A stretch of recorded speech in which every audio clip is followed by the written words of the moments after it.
नमस्कार, वंदे मातरम, जय हिंद दोस्तों। मैं देवदत्त त्रिवेदी आप सभी का हार्दिक स्वागत करता हूं। आज हम कॉमर्स स्ट्रीम जिस स्टूडेंट्स ने चूज़ किया है उस स्टूडेंट्स के लिए one of the best career options कौन सा होना चाहिए वो मैं अपने अनुभव और ज्ञान के द्वारा आप सभी के साथ शेयर करना चाहता हूं। जी हाँ, 12th कॉमर्स के बाद स्टूडेंट्स के पास बहुत सारी करियर बनाने के लिए अपॉर्चुनिटीज़ होती हैं, जैसे कि बीकॉम, बीबीए, ACCA, CA, ऐसी बहुत सारी ब्रांचेस स्ट्रीम्स अवेलेबल होती है। लेकिन मैं आपको ऐसा एक करियर ऑप्शन सजेस्ट करूंगा जिसके द्वारा आप स्टेट गवर्नमेंट या central government class 1 government officer बन सकते हैं। जी हाँ, मैं आपके समक्ष बात कर रहा हूँ इंडियन इकोनॉमिक सर्विसेज एग्जामिनेशन। ये एग्ज़ाम UPSC यानी यूनियन पब्लिक सर्विस कमीशन के द्वारा ली जाती है।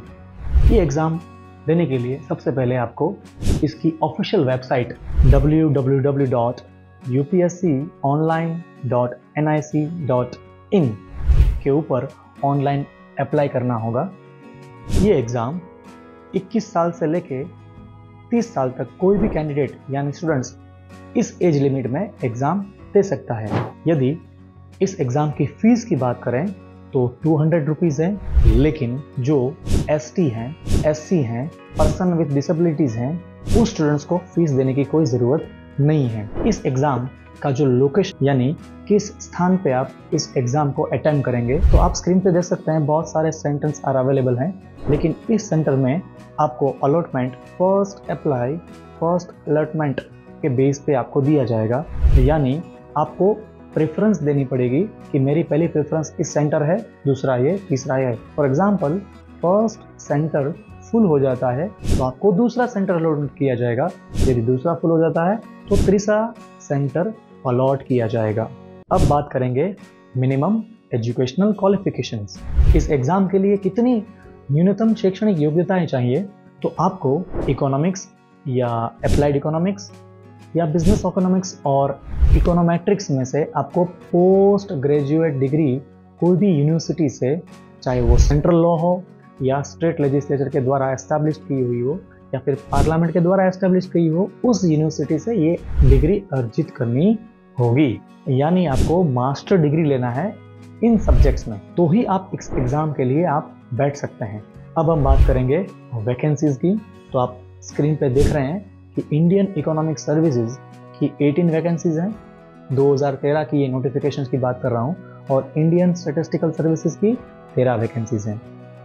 तो ये वैकेंसीज इंडिया लेवल की है, नेशनल लेवल की एग्ज़ाम है ये। तो बहुत सारे बच्चे इस एग्ज़ाम को दे रहे हैं, तो इस हिसाब से ये वैकेंसी बहुत कम है। और साथ में इसमें रिजर्वेशन सिस्टम भी अप्लाई है, यानी ST, SC, OBC and economical weaker sections की कैटेगरी के हिसाब से रिजर्वेशन होती है। इस एग्ज़ाम का यही ड्रॉबैक है कि इसमें वैकेंसीज बहुत कम निकलती हैं।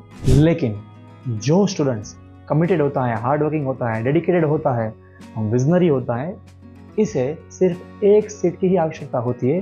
तो आप सबको मैं अनुरोध करता हूँ, इस वैकेंसी पे मत फोकस कीजिए और इस एग्ज़ाम को क्रैक कैसे करें इस पे ज़्यादा कंसंट्रेट करना है।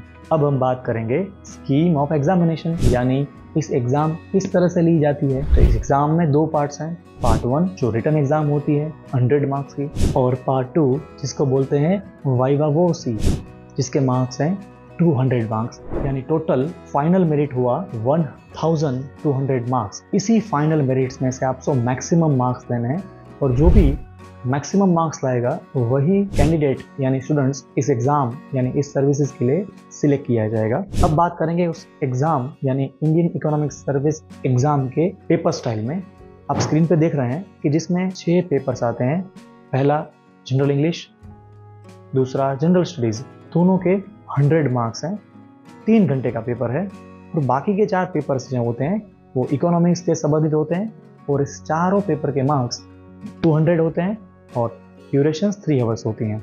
ये 6 पेपर्स डिस्क्रिप्टिव नेचर के होते हैं, यानी आपको इसमें लिखना होगा, कोई मल्टीपल चॉइस क्वेश्चंस होंगे नहीं। एंड सभी प्रश्न के उत्तर सिर्फ इंग्लिश लैंग्वेज में ही देना होगा, और क्वेश्चन पेपर भी सिर्फ इंग्लिश भाषा में ही सेट किया होगा। अब हम बात करेंगे पार्ट 2 यानी वाइवा वोसी, जिसमें एक कॉम्पिटेंट एंड अनबायस्ड ऑब्जर्वर के बोर्ड के द्वारा आपका इंटरव्यू लिया जाएगा कि आप इस एग्ज़ाम के लिए जो ऑफिसर लाइक क्वालिटीज़ होनी चाहिए वो आप में है या नहीं। फॉर एग्जाम्पल, इस इंटरव्यू में आपका कोई स्ट्रिक्ट क्रॉस एग्जामिनेशन नहीं होगा, बल्कि आपका जो इंटरेस्ट है क्या सिर्फ एकेडमिक सब्जेक्ट में ही है या फिर आपकी रुचि राष्ट्र और राष्ट्र के बाहर जो भी करंट इवेंट्स हो रही हैं, न्यू डिस्कवरीज हो रही हैं, उसके बारे में भी जानते हैं। अंत में आपकी मेंटल क्वालिटीज़ दिखी जाएगी कि जिसमें आपकी intellectual curiosity, critical power of assimilation, balance of judgement, आपका माइंड का अलर्टनेस, सोशल कोहेशन की एबिलिटी कितनी है, आपका कैरेक्टर कैसा है, आप में लीडरशिप क्वालिटी है या नहीं, यह सब क्वालिटीज जज किए जाएगी और इसी के आधार पे आपके 200 मार्क्स में से बोर्ड के द्वारा मैक्सिमम मार्क्स अलॉट किए जाएंगे।